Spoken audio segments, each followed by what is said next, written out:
வணக்கம் சார். அதாவது ஈரோடு மாவட்டம் சிவகிரி அருகே உள்ள விளக்கேத்தி உச்சிமேடு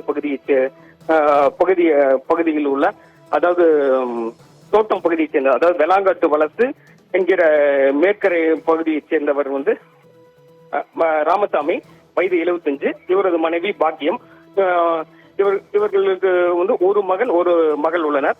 இருவருக்கும் திருமணமாகி திருப்பூர் மாவட்டம் முத்தூரில் தனியாக குடும்பத்துடன் வசித்து வருகின்றனர். இந்த நிலையில தோட்டத்து வீட்டுல இவங்க இருவரும் குடியிருந்து வராங்க. வயதான தம்பதியினர் குடியிருந்து வராங்க.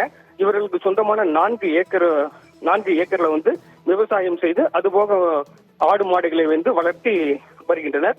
இந்த நிலையில பாத்தீங்கன்னா இவர்களது தோட்டத்து வீட்டில் நிறைய கடந்த 2 நாட்களுக்கு முன்பு நள்ளிரவுல மர்ம நபர்கள் உள்ளே புகுந்து கணவன் மனைவி இருவரையும் அடித்து கொலை செய்துவிட்டு அவர்கள் அணிந்திருந்த 5 பவுன் தாலிக்கொடி மற்றும் வளையல், தங்க நகைகள் உள்ளிட்ட ஒரு 10.25 தங்க நகைகளை பறித்துக் கொண்டு இருவரையும் அடித்து கொலை செய்துவிட்டு தப்பியோடி விட்டனர். ஆனால் தொடர்ந்து அவரது மகன் தனது தந்தைக்கு தொலைபேசியில் தொடர்பு கொள்ளும்போது போனை எடுக்கவில்லை. இந்த நிலையில அந்த பகுதியைச் சேர்ந்த சுற்றுவட்டார பகுதியில் இருந்து இருப்பவர்கள் அதாவது தினசரி கணவன் மனைவி இருவரும் தோட்டத்துக்கு வெளியே செல்வது வழக்கம். அந்த நிலையில 2 நாட்களாக இருவரும் வெளியே வராதனால சந்தேகமடைந்தவர்கள் நேற்று நள்ளிரவு சென்று பார்த்தபோது கணவன் மனைவி இருவரும் வீட்டிற்கு உள்ளே கணவனும் வீட்டிற்கு வெளியே வாசலில் மனைவியும் ரத்த வெள்ளத்தில் பிணமாக கிடந்துள்ளனர்.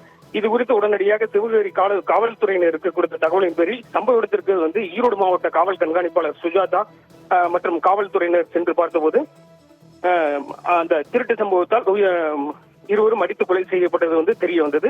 உடனடியாக இது குறித்து சிவகிரி போலீசார் வழக்கு பதிவு செய்து விசாரணை மேற்கொண்டு வருகின்றனர்.